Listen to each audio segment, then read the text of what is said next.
Chapter 3: Understanding the Organization's Environment.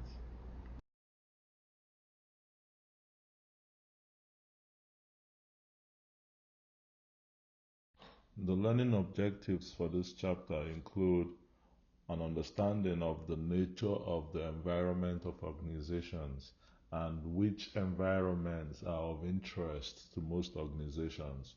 Also, we'll be learning the components of the general and task environments, and these are actually types of the external environment, and we'll also learn the impact they have on organizations. Also, we'll be learning the components of the internal environment and their impact on organizations.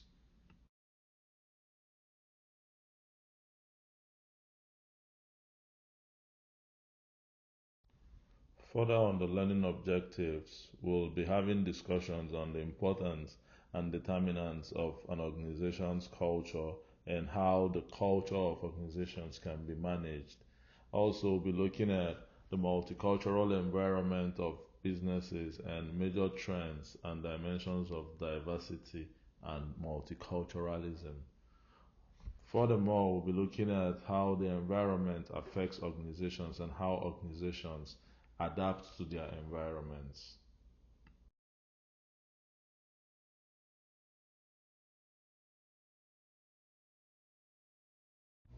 An alignment between an organization's operations and its environments is a key element in effective management. The external environment of an organization is everything outside the organization's boundaries that might affect it, and this may include the suppliers, the weather, transportation, or government regulation. So, just like we did in chapter 1, in Francis Marion University, for instance, its external environment would include like the policies, government policies, or government laws that actually impact the academia or institutions in South Carolina.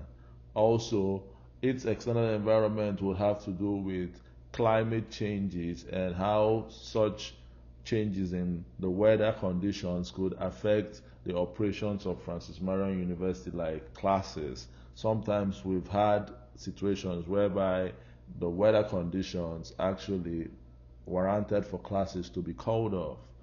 The internal environment, these are conditions and forces that are within an organization, and they may include the employees, the cultures, the physical environment.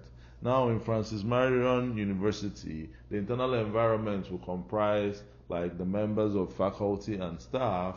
The internal environment will equally comprise like members of the board of directors of Francis Marion University.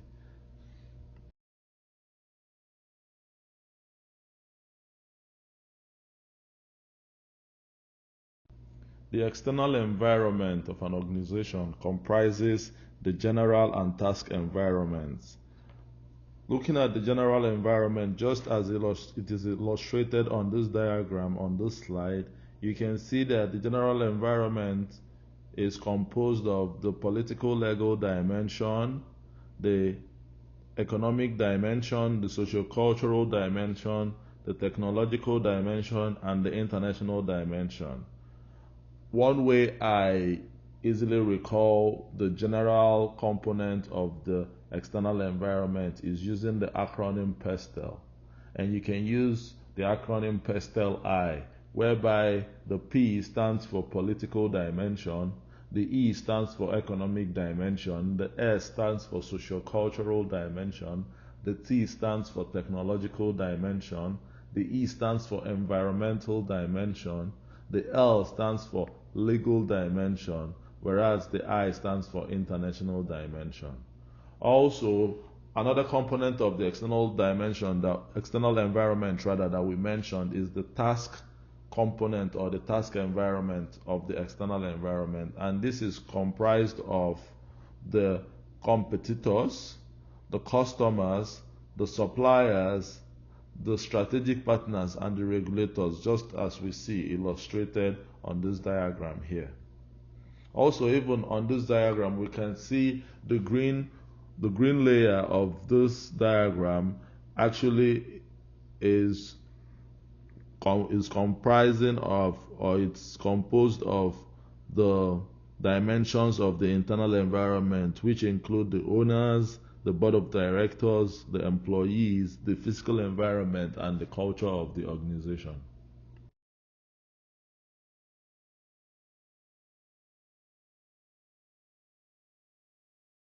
The two elements of the external environment of organizations are the general and task environments, like we mentioned in the earlier slide. The general environment basically are broad dimensions and forces in the surroundings of an organization that creates its overall context. They are not necessarily, or rather, they don't have to be necessarily associated with the organization in particular or specifically, right? But on the broad level, they still affect the operations of organizations. And like we earlier mentioned in the earlier slide, using the acronyms and also from the illustration, they include the economic, technological, sociocultural, political, legal, and international dimensions. Also, looking at the task component or the task element of the external environment of organizations, you will find out that this environment is actually specific, or these are specific external organizations or groups that influence an organization directly, and they may include the suppliers that actually make raw materials available to organizations like the manufacturing companies, right? And also the consumers of organizations who actually consume the goods and services that are provided or produced by organizations. So this element of the external environment actually affects the operations of organizations directly, unlike the general component of the external environment.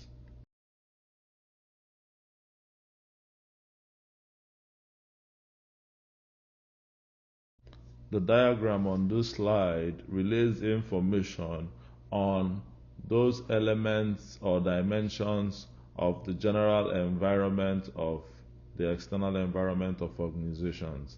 And it does so by using McDonald's as an organization of interest.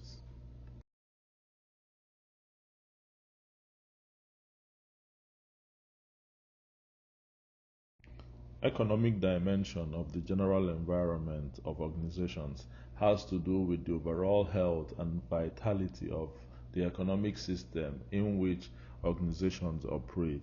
And you can factor in recessions, high inflation, low interest rates as relating to this economic dimension. So you find out that the profitability of businesses in an environment has to do with how much the residents of that environment earn as income, or what the household income is or are for residents of that environment. Also, the unemployment rates in that environment in which organization operates impact how much organizations generate as revenue.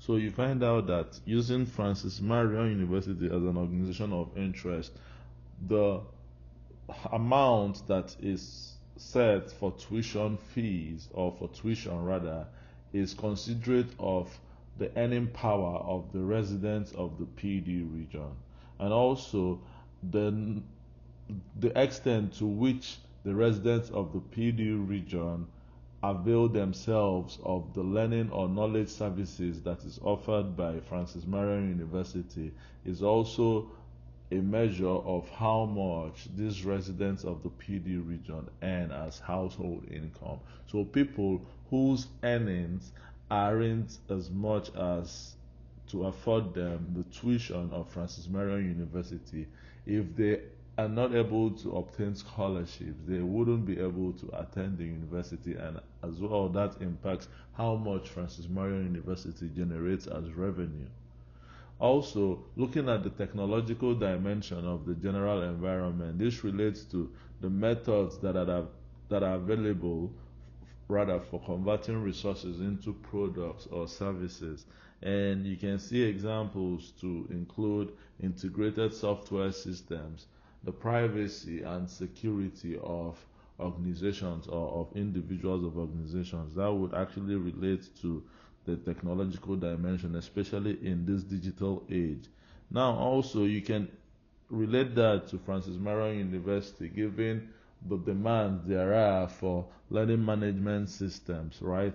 With this advent of technological advancements, you find out that beyond just projecting information on slides, you find out that there are learning management systems like Blackboard, Canvas, and so on that are available for facilitating learning or for facilitating the transfer of knowledge from professors to their students, right? So you find out that that also impacts the operations of Francis Marion University, because in the event that there are situations whereby, let's say, weather conditions, or let's say when there was the COVID outbreak, right, whereby physical or in-person learning wasn't convenient, right, but availability of technologies that these learning management technologies actually allowed for the continuation of Francis Marion University's operations,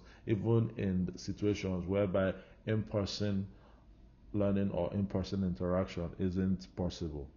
Also, looking at the socio-cultural dimension of the general environment, this relates to the customs, the mores, the values, and demographic characteristics of the society in which the organization functions or operates, right?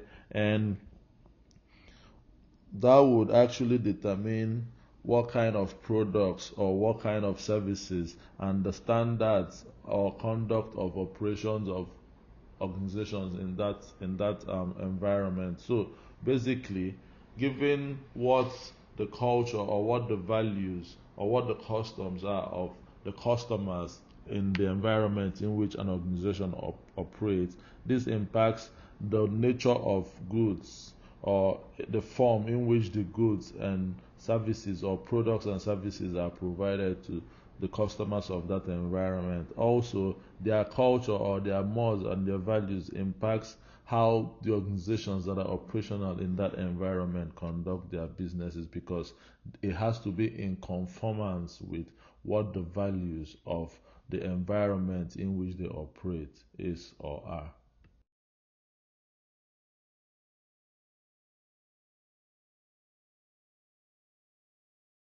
Political legal dimension of the general environment of organizations has to do with the government regulations of business and the relationship that exists between organizations and the government.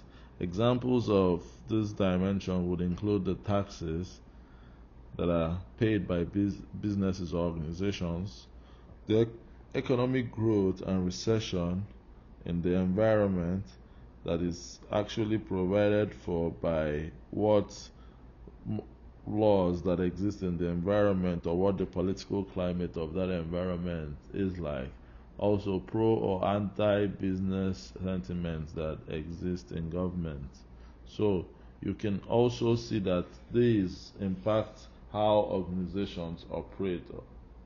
Also, looking at this from the Francis Marion University perspective, you will understand that, for instance, in the state of South Carolina, there is no provision for unionization, meaning that as Francis Marion University is an organization that is operational in South Carolina, there wouldn't be basis for the existence of union in Francis Marion University, because the laws in South Carolina do not allow for unionization in the state of South Carolina. So there wouldn't be basis for any form of collective bargaining for members of staff or faculty of Francis Marion University as an organization that is operational in South Carolina, given the laws that are existent.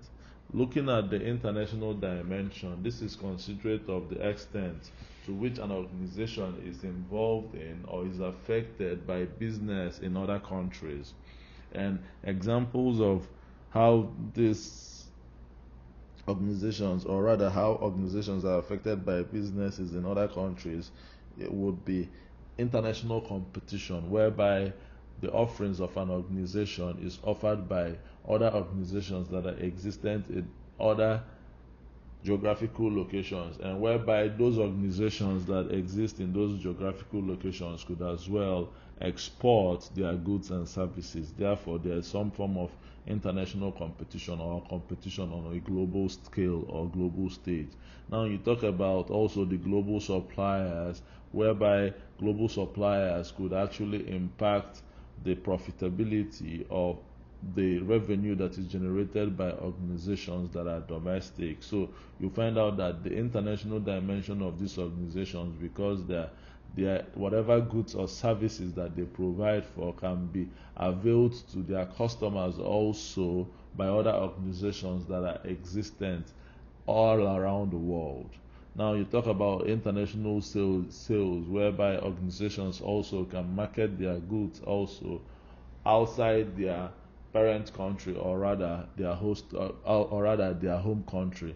This also impacts how organizations operate and the marketing efforts of organizations as well.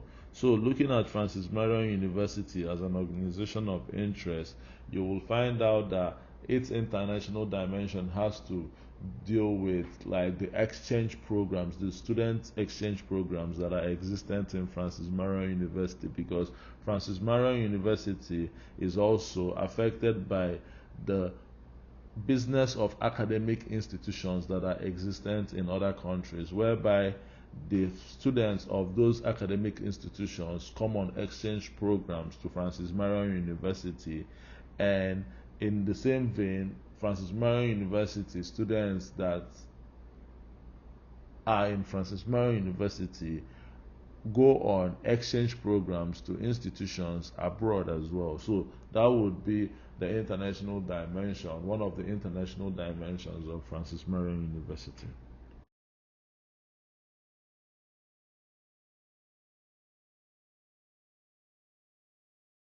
The task environment, which is an element of the external environment of organizations, includes competitors, customers, suppliers, strategic partners, and regulators. Competitors are organizations that actually compete with other organizations for resources. And the resources they compete for, or organizations actually compete for, would include parts, supplies, labor force, as well as customers. Now, considering Francis Marion University as an organization of interest, its competitors would include other universities or institutions of higher learning in the state of South Carolina, because they will definitely compete for student enrollment with Francis Marion University, and student enrollment would have to relate to the students that eventually end up in these universities, and these students are considered to be customers of these institutions of higher learning. Now, customers are people who pay money to acquire an organization's products or services, right? And it goes without saying, like we said already, that the customers or students will be the customers of Francis Marion University, because they actually pay tuition to actually acquire the services, which is the learning services that is offered by Francis Marion University, right?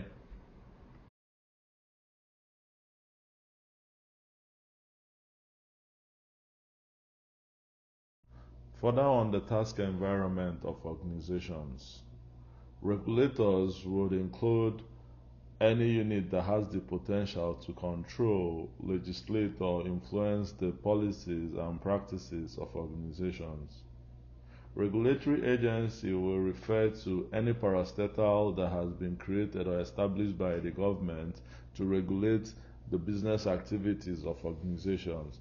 And some regulatory agencies are the Occupational Safety and Health Administration, the Food and Drug Administration. Now, interest groups would include any group that is organized by members of the task environment in an attempt to influence the business of organizations. And this will include safety committee or unions. In Francis Marion University, for instance, an interest group would be the the American Association of University Professors, the AAUP, which advances the interest of members of faculty within Francis Marion University.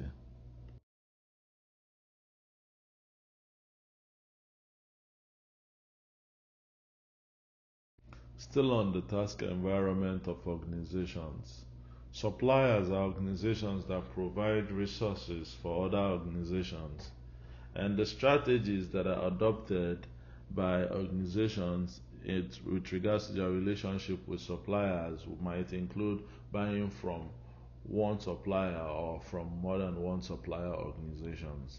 In Francis Marion University, for instance, you find out that one of their suppliers would be the learning management system supplier for Blackboard, right? The supplier for Blackboard learning management system would be one supplier relationship Francis Marion University has given its utilization of the Blackboard for facilitation of learning. Strategic partners would be organizations that work together with one or more organizations in a joint venture or similar arrangement. And in such partnerships, whereby organizations come together to actually embark on business pursuits or business interests together, this may include for these organizations to open stores internationally, or it could be an organization that is based in another geographical location with an interest in a different geographical location, having to partner with another organization that is located in that geographical location of its business interests. So, considering Francis Marion University here as an organization of interest, its strategic partnership may include the partnership it has with institutions of higher learning that are existent abroad, whereby they have exchange programs, whereby these institutions send their students and Francis Marion University in return sends their students to these institutions. And what it does basically is that it allows for Francis Marion University to market the quality of its teaching service. So when these foreign students actually come to Francis Marion University for exchange programs, they are able to have the experience for what quality of service or what quality of learning services that are offered by Francis Marion University, given the quality of knowledge that they gain while on those exchange programs.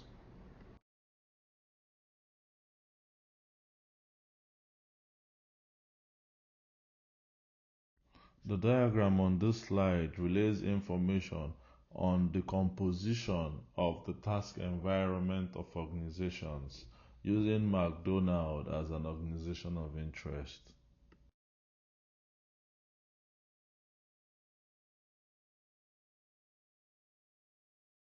The internal environment of organizations comprise the owners, the board of directors, and owners would refer to whoever that can claim property rights to an organization, and that would include investors, stockholders, the banks and the organization may have obtained loan for its operations from, and the strategic partners of an organization.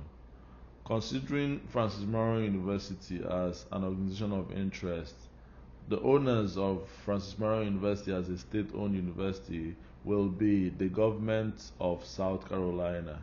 Therefore, you find out that whatever it is that are decisions that are taken by the government of South Carolina as an owner of Francis Marion University, that would equally impact the operations of Francis Marion University from an internal environment perspective.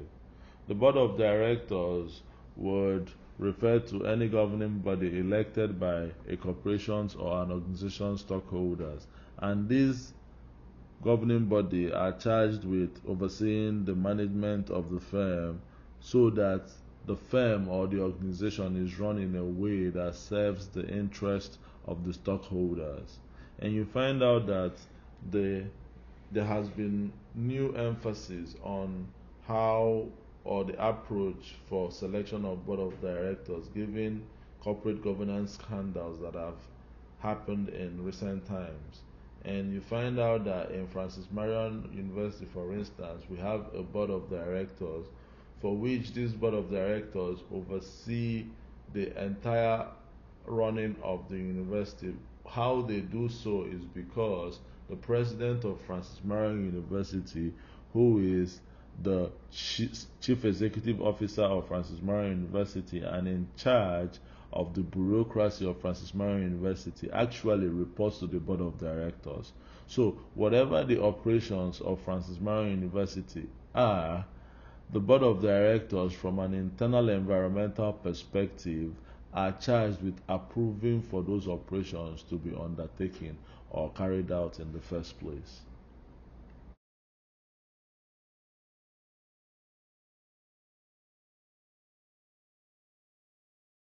Further on the internal environment of organizations, employees are the workforce of an organization or the labor force of an organization, and these are internal to the organization. These employees of an organization have been found to be increasingly diverse in recent times. And when you talk about the diversity of employees, you talk about areas like the age of employees, the gender distribution, the ethnicity distribution, and other dimensions too. And you find out that workers have been calling for more job ownership. Also, organizations have been relying more on temporary or what you call the peripheral workers to allow them for greater flexibility, right? And also, the labor unions or what you call the unions actually have added a complex layer to the relationship between organizations and the employees who are internal to the environment of organizations.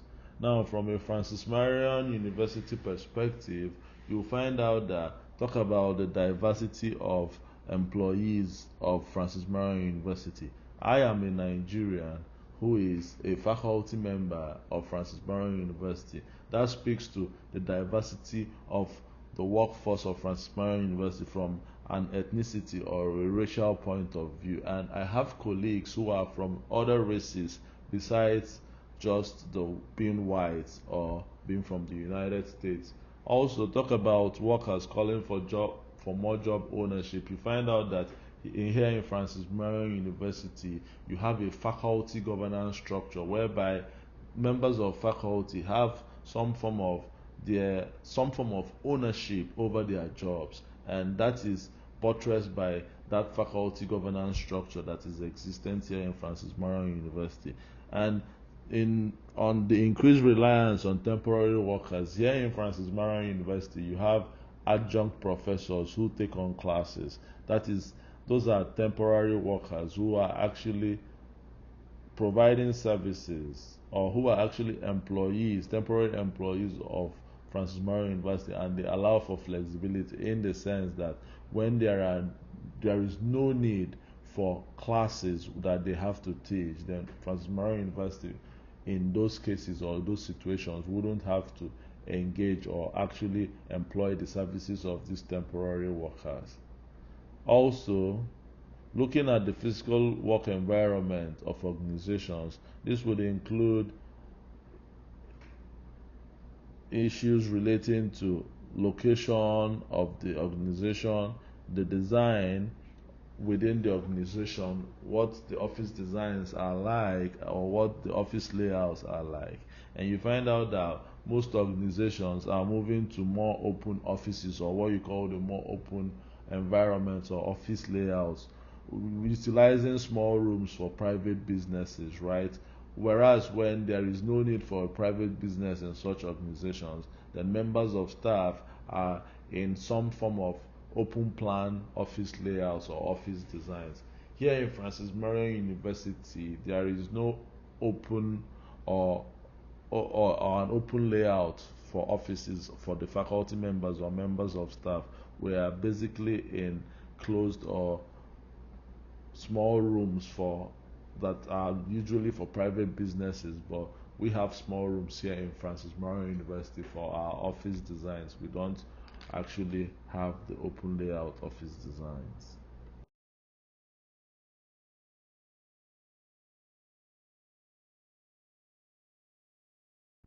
The importance of an organization's culture.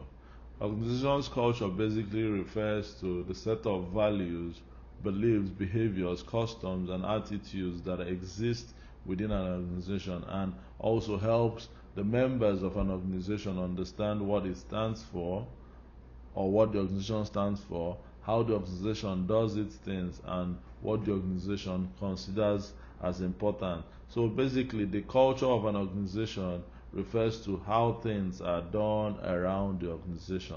Simply put, how we do things around here.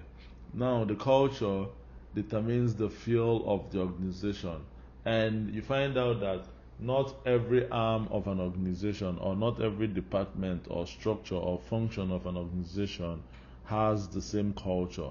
There could be diverse culture across the departments or different departments of an organization.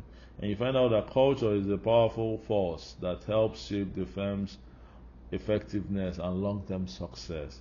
So considering Francis Marion University as an example, looking at the School of Business, you find out that we have a culture for open door policy, whereby faculty leaves the doors to their offices open to encourage students or their colleagues, as the case may be, to seek audience at any given time.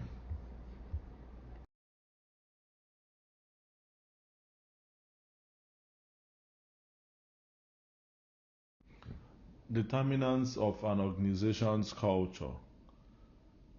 Culture evolves over time, starting with an organization's founder. Then you find out that performance outcomes of an organization, which you could consider the corporate successes and shared experiences of an organization, actually shape an organization's culture subsequently. Now, it's necessary for managers to understand what culture exists within their organization, because for them to manage culture of their organization, or to manage the culture within their organization, they have to be able to comprehend what culture exists and what may be wrong with such culture, and in the event there is something wrong with the culture, then they may want to change such culture, or if the culture is such that it is quite effective, then they may want to maintain status quo. Now, also, in managing the culture of an organization, it is necessary that managers reward behaviors or employee behaviors that are consistent with the culture of that organization. In so doing, they reinforce such organizational culture, ensuring that employees imbibe or conform to such culture that exists within the organization. Also, in the event that the existing culture of an organization has to be modified, then it is necessary or pertinent that managers actually inform the stakeholders of an organization. For example, the employees of an organization that would embody that culture when it is finally changed or when it has been modified. Such stakeholders, which are the employees, should be informed and carried along to ensure that they buy into such change management process. And in so doing, in trying to ensure or encourage the employee buy-in, it is necessary for managers in an organization to emphasize the downsides of the existing culture and the benefits of the proposed change in culture.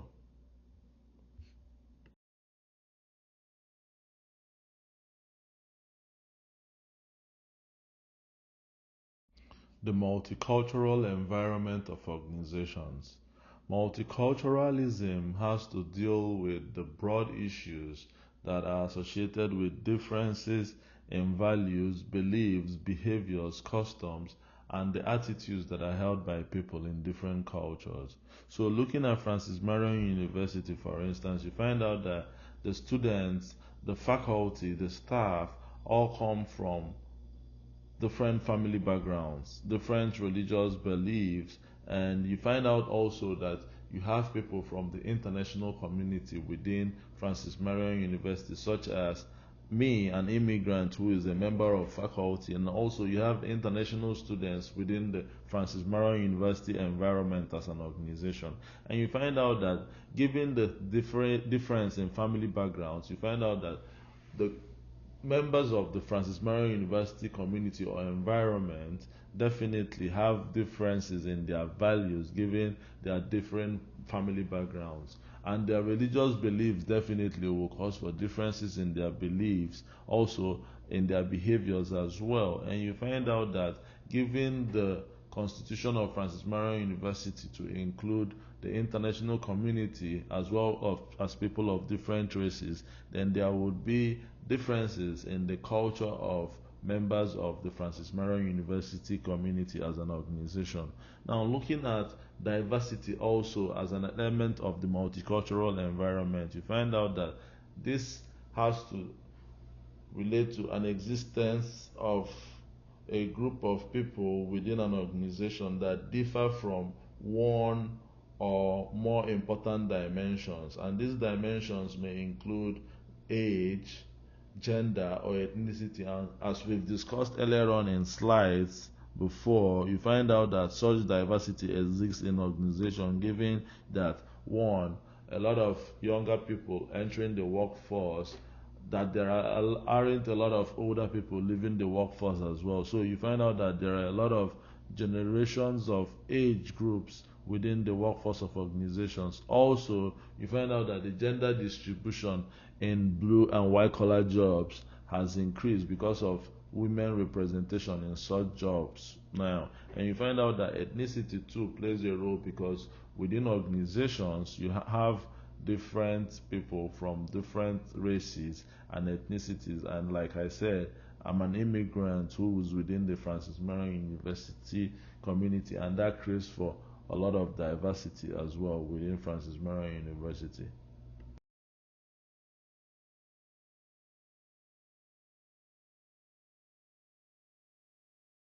The diagram on this slide basically illustrates the trends in diversity and multiculturalism, right? So you find out that one of the arms says that changing demographics in the labor force, meaning that the age groups, the changes in demographics has to do with the generations within the workforce, right? You have the X generation, the Y generation, the millennials. You equally have in no distant time the Gen Zs, right? Or yeah, the Gen Zs in the workforce, and that actually impacts the increase in diversity and multiculturalism in organizations. Also, talk about the increased awareness that diversity improves the quality of the workforce. So, organizations being aware that having different groups of employees that differ in along the lines of their age, employees that differ along the lines of their races, employees that differ along the lines of their religions. You find out that organizations have realized that this actually enriches their workforce. It actually boosts the outcomes of the organization, giving such hybridized employee groups, right, or such hybridized members of their employment, right? So this actually impacts the increase in diversity and multiculturalism as well. Now talk about legislation and legal action. You find out that legislation such as the Title IX, right, forbids for discrimination in employment on the basis of sex, age, or race, right? And that also, given that these laws impact the operations of organization, that has allowed for increase in diversity because you have people of several age groups, people of different gender groups, you have people of different races in the employment of organizations by virtue of this Title IX that forbids discrimination. Now, the globalization movement, which allows for immigration, emigration, has allowed for an immigrant such as myself to be working in Francis Marion University, also contributing to the increase in diversity and multiculturalism in an organization like Francis Marion University.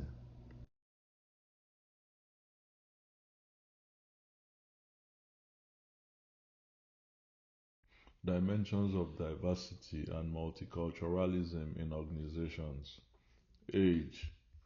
The average age of the US workforce is increasing gradually and this is due to the decline in birth rates for a younger generation that would replace the current workforce. And you find out that the current workforce have longer life expectancy due to improved health care that extends their productive life. And the current workforce also remains in the employment of organizations for extended periods, which equally go beyond their retirement ages because only fewer people have sufficient funds to pay for their retirement. And all these elements or all these perspectives actually impact the increased diversity in organizations, given the varied age groups that are in the workforce of organizations. Gender. Gender actually looks at the number of females in the workforce and is considerate of the increase in the number of females as well as the decrease in the number of males in the workforce, and such increase in female employees and decrease in male employees may be attributed to advocacies and legislations for gender balance. You find out that women before now have faced special problems in the workforce, and these special problems, one of such would be what you call the glass ceilings. A glass ceiling is basically a barrier that keeps females in employment from advancing to top management positions. But you find out that in current workforce or in current employment of organizations, these glass ceilings are consistently chartered, and that is evident in even in Francis Marion University, whereby the provost is a female, as well as vice presidents. A couple of vice presidents in Francis Marion University are female employees, given that these top managers are part of given that these female employees are part of the top managers in Francis Marion University. You can see that these glass ceilings are being chartered consistently.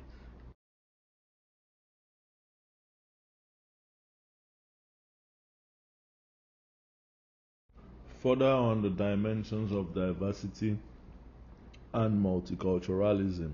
On the diversity dimensions, how that is created in organizations may include where you have organizations that have among their workforce employees with disabilities. That relates to the physical mobility, the diversity that could be related or attributed to physical mobility, whereby in the workforce of an organization you have both employees that are not handicapped and also employees that have physical or disabilities. Also, you can also see that there are some form of diversity within organizations along the lines of religious beliefs, given that employees of organizations actually have differing religious affiliations or religious orientations or beliefs. Now, among the employees of organizations, you find out that you could have single parents too among the workforce of organizations, or you could have people who are married couple. That creates for some form of diversity, meaning that for parents among employees of an organization, you have those who are in some form of relationship and those who aren't in a relationship. That creates for some form of diversity. Also, the dual career couples will be some form of diversity in the workforce of an organization.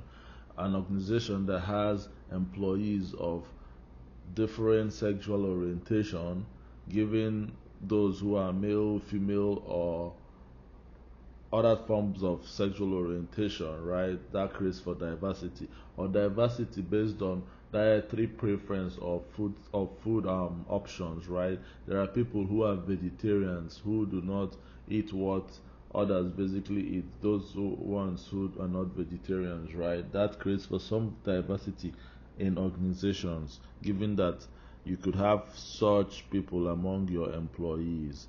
And people also differ along the lines of their political orientation or ideologies, and you have them among the workforce or the internal environment of organizations, creating for diversity. Now, looking at the multicultural differences, you find out that these multicultural differences exist as a result of immigration patterns or internationalization of organizations, whereby organizations extend their businesses beyond their geographical location or national boundaries into other countries, right? And you find out that elements of these multicultural differences would be that organizations now actively enhance their multiculturalism because they have seen the benefits of multiculturalism on the performance outcomes of organizations. Also, you see that organizations, due to the benefits of multiculturalism on performance outcomes, many organizations may become multicultural, right? And this also may be attributable to the changes in the external labor market, given that the labor market now comprises of people of different races, people of different cultural backgrounds, people of different countries of origin, right? And you find out that increased immigration, which has been observed, also impacts the multicultural differences that are existent within organizations.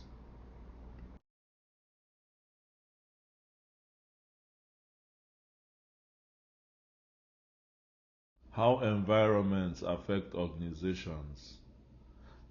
The environments of an organization, be it the external environment or the internal environment, are evolving continuously. They are under consistent change. And given that the acronym VUCA, which stands for volatility, uncertainty, complexity, and ambiguity, has been adopted in modern times to actually understand the rate of change or the degree at which the organizational environment is actually complex or not complex, or the rate at which the environment of an organization evolves. So this VUCA, you find out that on the rate of change, which is the extent to which the environment of an organization is relatively stable or dynamic, speaks to the volatility in the environment of an organization, whereby when there is a great amount of change, that means the dynamic environment of an organization, that speaks to high volatility in the environment of the organization, meaning that the rate of change will be of great amount. There is high volatility in that organization's environment. But where there is a low volatility in the organization's environment, that means the environment is pretty stable and that the rate of changes in the environment is minimal. Also, looking at the degree of homogeneity, which is the extent to which an organization's environment is relatively simple or complex, you find out that this degree of homogeneity of the environment actually speaks to the C in the VUCA acronym, which talks about the complexity, whereby if the degree of homogeneity in the environment is simple, meaning that there are fewer elements or little segmentation. For example, among employees of the workforce, there is a little divergence, there's a little difference among the employees of a workforce. Let's say all the employees of the workforce of an organization are of the same race. That speaks to a high degree of homogeneity in that organization's internal environment. Whereas if an organization's internal environment is specifically its employees are composed of races like whites, blacks, African Americans in blacks, and also blacks of other nationalities, right? Like me, I'm a Nigerian, right? I'm black, as also other races, right? That will speak to the complexity, a little degree of homogeneity, whereby there are many elements, much segmentation in the internal environment of the organization, meaning that there will be high degrees of complexity within the organization's environment. Also, looking at uncertainty in the organization's environment, which actually relates to the U in VUCA. Uncertainty is about the unpredictability in the driving forces that influence organizational decisions, right? And the unpredictability created by changes in the environment, as well as the complexities based on the degrees of or the levels of segmentation that are existent within an organization's environment. All these actually provide for levels of uncertainty within the organization, right? Now, a combination of the extant volatility, which is the rate of change in an organization's environment, as well as the complexity in the environment, which is to what degree of homogeneity, is it simple or is it complex, right? This actually determines the level of uncertainty and ambiguity that an organization faces. So, the rate of volatility and the rate of complexity in an organization's environment impact the levels of uncertainty or the levels of ambiguity that are faced by the organization in its operations. That is why the VUCA acronym is actually or has been actually adopted in modern times to explain for the complexities or the evolutions that take place in an organization's environment.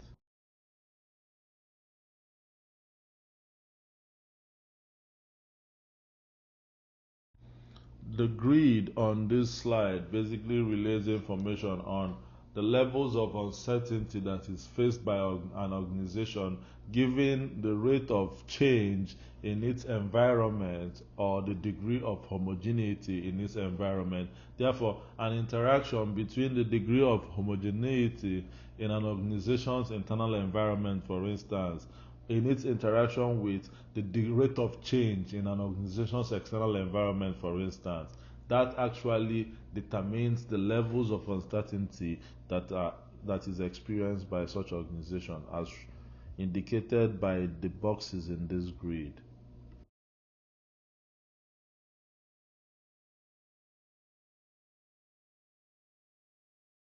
Competitive forces. The five competitive forces in the environment of an organization that are discussed in this slide actually belong to the task environment, which is external to the organization. Threat of new entrants refers to the extent which new competitors can easily enter a market. Talk about new competitors like Tesla that just ventured into the automobile industry, right? They could easily enter the automobile industry because of their electric vehicle technology that allowed for them to compete effectively in the automobile industry. Otherwise, there are usually barriers to entry for such new players, especially in very, very established industries like the automobile industry. But by virtue of their new technology, it allowed for ease in entry to the automobile industry market. Competitive rivalry refers to the nature of the competitive relationships existing between dominant firms in the industry.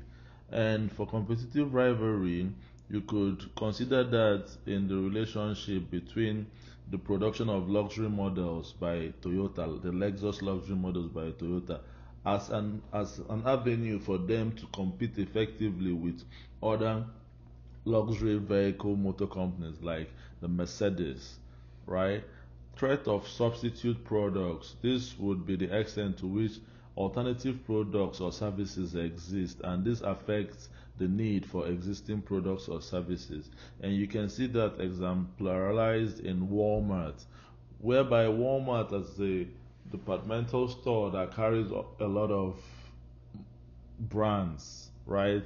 You find out that most of those brands that are offered by Walmart stores are actually on the high side, high price sides. And Walmart, in the same vein, offers cheaper versions of the products and services offered by those brands that they carry, which forms or which serve as alternative options for their customers of Walmart. So in most cases, you find out that people end up buying the great value products, which is the products by Walmart, because they are cheaper than all other products and services that are being offered by Walmart that are being manufactured by other brands. Now, power of buyers. This is the extent to which buyers in an industry can influence the suppliers. And on power of buyers, you find out that in FMU, for instance, in the School of Business specifically, the members of faculty actually have an open door policy because they have to provide unfettered access and advising to first generation college students that attend Francis Marion University. So you find out that these students who are customers or the buyers of the product and services that is supplied by Francis Marion University are actually given a lot of considerations in order to ensure that they are well satisfied. So these are forces that impact the environment of an organization. Now you have the power of suppliers, which is the extent to which suppliers can actually influence potential buyers. And now this means basically that when suppliers increase the rates at which their raw materials are given to organizations, right? Let's say organizations actually require the supply of raw materials from these suppliers. So an increase in the price of the raw materials would actually impact the price of the finished product. So you find out that these suppliers have some form of power because when they increase the rates of the raw materials supplied to organizations, that inadvertently increases whether buyers or consumers will be more disposed to buying the products or services of the organization, because when these products or services have increased prices, then consumers may actually go for alternative products or services, or maybe totally have less need for the organization's products or services.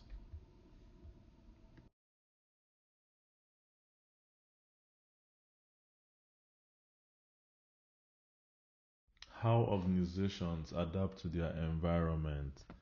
You'll find out that organizations are not entirely at the mercy of their environment for them to have very laudable performance outcomes or for them to thrive or be successful. That there are options that exist for which, if they adopted these options, they could adapt easily to their environments or perhaps influence their environment. And these options would include information management, which is how organizations collect, monitor, and read information that is available to them. And one the ways they do the information management or the ways they go about managing information as organizations will be: one, having the role of a boundary spanner in the organization. And a boundary spanner would be an employee who basically spends much of their time in contact with others outside the organization to learn about what other organizations are doing. So a boundary spanner basically does a lot more of benchmarking and is involved in comparative analysis. Also, organizations, as a way of managing information, engage in environmental scanning. Environmental scanning is about the active monitoring of the environment in which the organization operates through activities such as observation and reading. And you find out that through environmental scanning, right, organizations are able to understand the status quo, understand what is in vogue, or understand what's trending in the environment so that they can actually modify their operations correspondingly. Also, another way for managing information or organizations managing information would be to have information systems.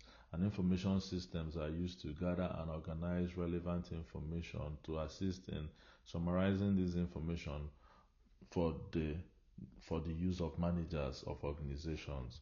Now, these information systems are basically, in most cases, electronic systems, and they would involve these information systems. They would involve the documentations within organizations, right? Having to document data and having to create databases which allow for ease in retrieval of information whenever it is required by managers for decision making.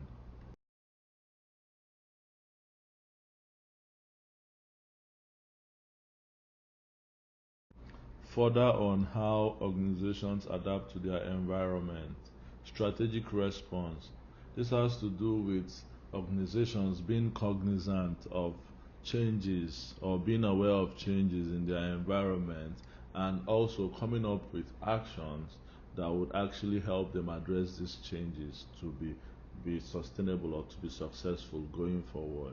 And such actions or strategic responses may involve altering their existing strategy in order to adapt better to changes in the environment, or in the event that their existing strategy serves them no good in the current change, or given the current changes in the environment, then it may require the organization to overhaul their strategy in its entirety. Now, another way organizations would adapt to the environment would be to embark on mergers, acquisitions, or engage in strategic alliances. And a merger would be two or more firms that combine to form a new firm. And these mergers basically you can see that for these organizations, they actually are more strengthened. They capitalize on their individual strengths that are synergized in order for them to be able to adapt effectively or to adapt better to changes in the environment, unlike if they had to utilize those strengths as individual companies. They may be unable to adapt effectively or to adapt well under the situations that present themselves given the changes in the environment. Now, acquisition is a situation whereby one organization buys out the other, and sometimes this happens against the will of the organization that is being bought over. But you find out that the organization that is the acquiring organization requires the strengths of the organization that is being acquired in order for them to adapt effectively to changes in their environment. Also, strategic alliances whereby an organization forms a new venture with another company is also another avenue for organizations to thrive under changes in their environment or other situations of changes in their environment.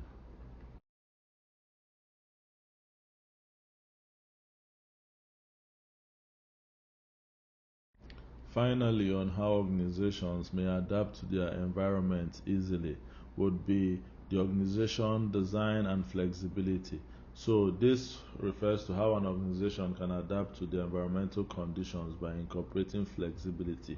And how they do so is that their current design may be modified accordingly, or the organization structure, as the case may be, sometimes may have to be modified in order to respond more effectively to changes in the environment. And in the case of an organizational structure or an organization restructuring to adapt to the environment, that would be about changes in their departmental compositions in order to actually effectively respond to changes in the environment. Also, looking at direct influence. Direct influence would refer to some firms that can influence their environment directly, right?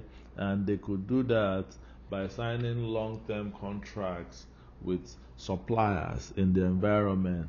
That way, they are able to ensure that whatever the changes in the environment, that they have some consistent supply of goods from their suppliers. Also, they could embark on vertical integration, whereby the organization in question, in order to adapt to its environment, may actually acquire all the organizations that are in their supply chain in order to ensure that whatever resources they require for consistent offering of their products and services, that they'll have it in place. Also, another way organizations can adapt to changes in the environment is to lower their prices. In other words, they could lower their prices in the event that changes in the environment is that there's a new competition, or their competitor is increasing their sales, or that they are having more clientele. Then organizations may actually compete more effectively by cost leadership, thereby reducing the cost of their production of goods, or having good scale or good scale of production, thereby altering their prices for their goods and services. Also, they could venture into novelties or innovation by creating new products in a way of adapting to the new changes in the environment, thereby creating other sources of revenue for them to be sustainable as a business. And they could equally find new clients in providing new products and services that actually avails them the opportunity for having increased number of customers or clients as well, and that way they are able to adapt more effectively to the changes in their environment.